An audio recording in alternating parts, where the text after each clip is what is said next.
Sir এই মিটিংয়ে অনেক হামলা হয়েছে। একজনা বলেছে, জাহিদ বলে ছেলেটা বলেছে তোমার মাথা কেটে দেবো, মন্দির কেটে দেবো, হবে মিটিং করতে দেবো না।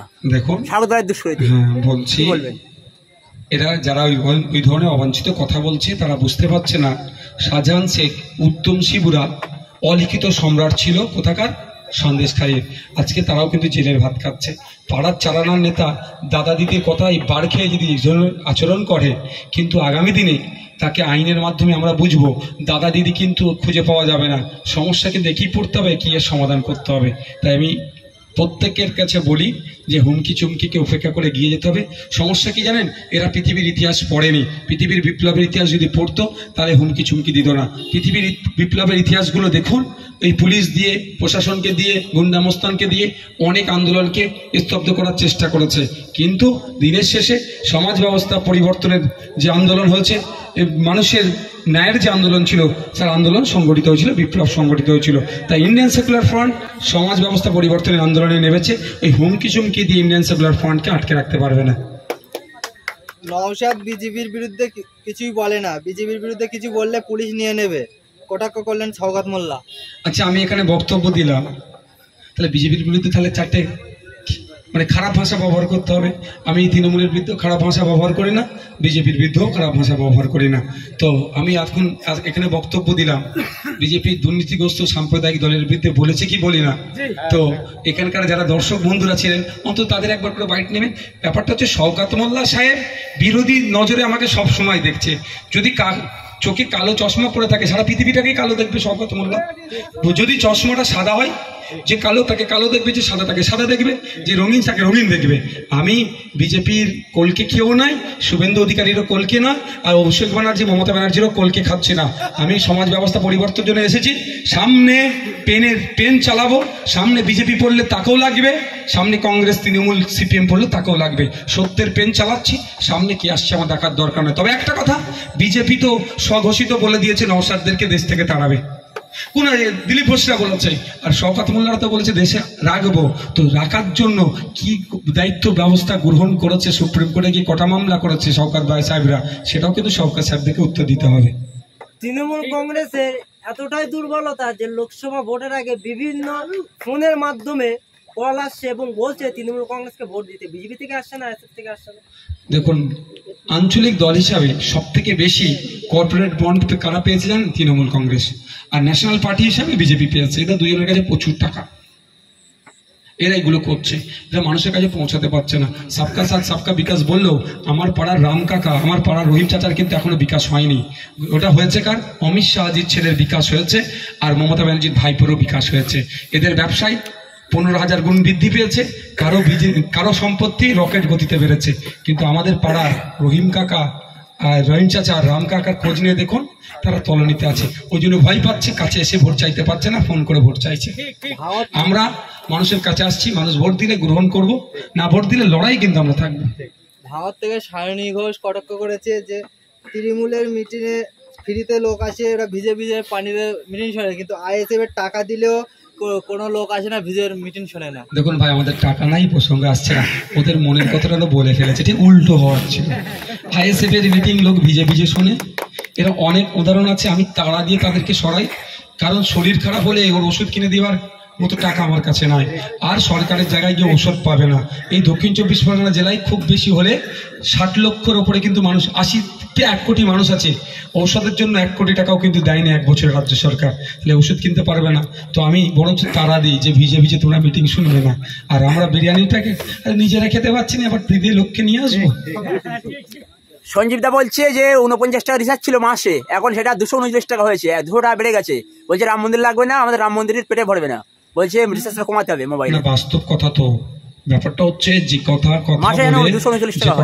বলে 249 না, এখন 550 চলে গেছে। নেট নিয়ে দেখুন না, 549 না কত। 1 বছরে আমি রিচার্জ করলাম 3,099 টাকা 1 বছরের জন্য। তো কোথায় যাচ্ছে ব্যাপারটা হচ্ছে, আমরা দেশ পরিচালনার দায়িত্ব যাদেরকে দিলাম 5 বছরের জন্য, তারা শুধু ধর্মের আফিন খাই আমাদের রেখে আমাদের নিত্য প্রয়োজনীয় জিনিস যেটা ব্যবহার করার দরকার তার দামগুলো বাড়িয়ে নিচ্ছে, আর ঋণ খেলাপ করে ওই গুজরাটের কিছু ব্যবসায়ীরা বিদেশে চলে যাচ্ছে আমাদের টাকা নিয়ে। এখন সময় এসেছে ফুল বদলাতে হবে। দুটো ফুলকেই বাংলা থেকে কি করতে হবে, তাড়াতে হবে গণতান্ত্রিক প্রক্রিয়াতে। কারণ আপনারা জানেন ফুল বেশি দিন রাখলে সে ফুলটা কি হবে। আমাকে যে ফুলটা কে দিচ্ছিল না, দিয়েছে না দেয়নি, ওই প্রোগ্রামে দিয়েছে। ফুল একটা নির্দিষ্ট সময় পরে তাকে কি করতে হয়, তাকে সার গাদায় ফেলে দিতে হয়, না হলে ওই ফুল পচবে। ফুল পচা ফুল থেকে পোকা জন্মাবে, পোকা থেকে আমাদের স্বাস্থ্যে ক্ষতি হতে পারে। তাই একজনকে 10 বছর ধরে রাখা হচ্ছে আর একজনকে 13 বছর রাখা হচ্ছে। তো আর কিছু করার নেই, আর 2 বছর রাখতে হবে। আমরা তো গণতান্ত্রিক প্রক্রিয়া নির্বাচিত সরকারকে ফেলে দেওয়ার পক্ষে তো আমি নই, কোনোদিন এটা বলতে পারি না। তো 10 বছরের ফুলটাকে এবার ফেলে দাও, নাহলে পোকাতে গায়ে উঠবে, শরীর খারাপ করবে। আর 26-এ এই রাজ্যের পচা ফুলটাকে ফেলে দিতে হবে, ফুল বর্জন করতে হবে। ফুলে হাত দেবেন না, কাটা মেরে দেবে। বারাইপুর শহর নামে পরিচিত, কিন্তু আমরা এই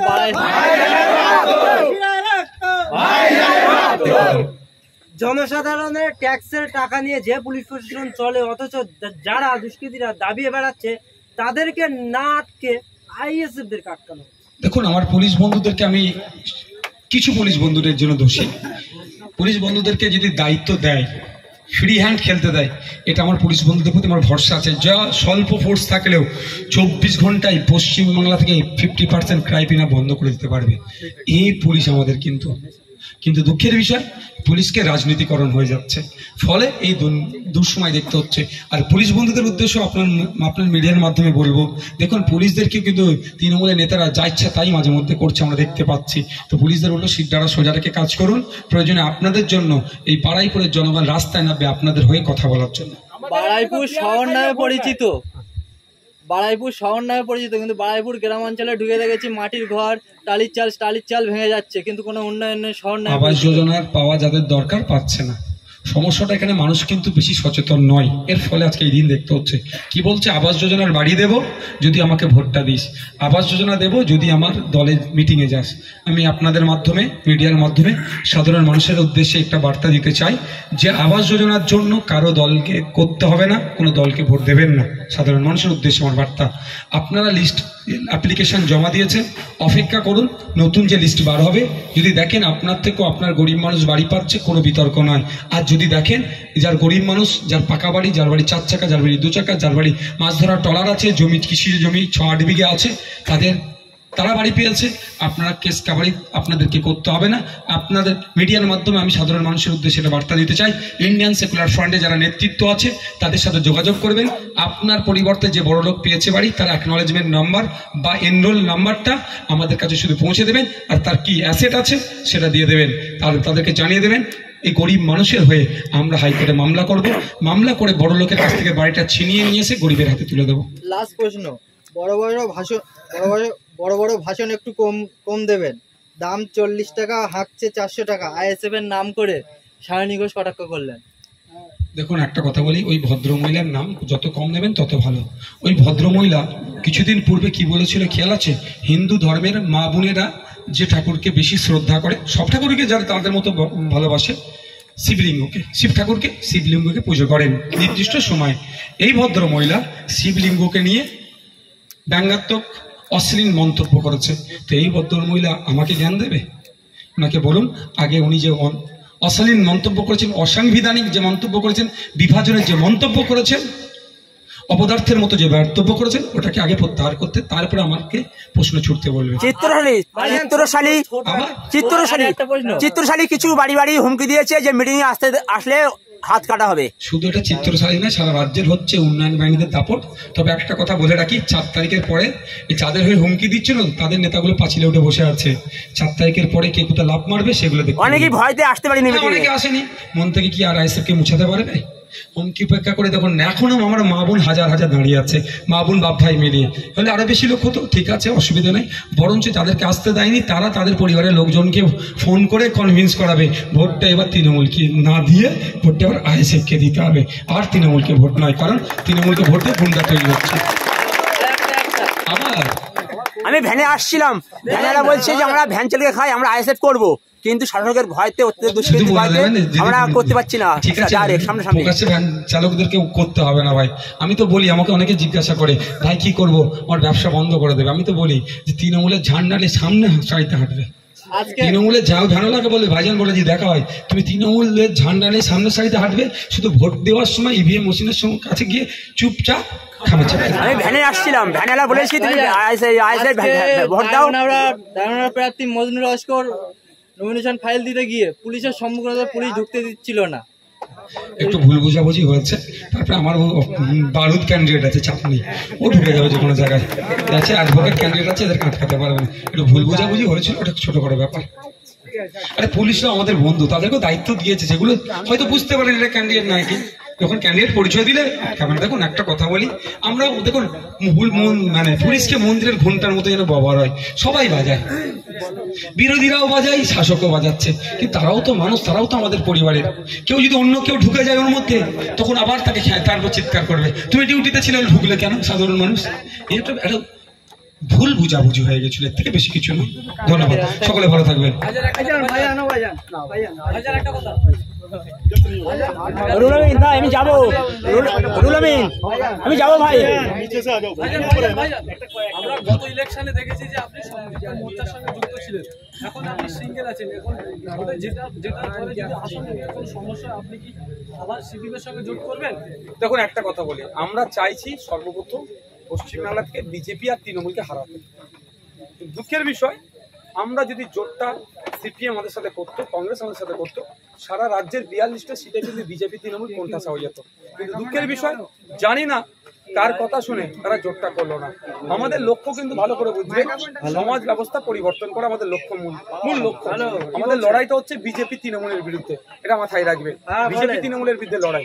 আমরা আজকে যে জায়গায় আছি, আজকে সিপিএম কংগ্রেস জোট করেনি বলে ঘরে বসে থাকতে পারি না। বিজেপি তৃণমূলকে হারাবার জন্য আমাদের সর্বোচ্চ দিয়ে লড়াই করছি, সেই জন্য এখন 10টা পর্যন্ত প্রোগ্রাম করতে হচ্ছে। তখন হয়তো 10টা পর্যন্ত হতো না, 2টো প্রোগ্রাম করলে ছেড়ে দিলে হয়ে যেত।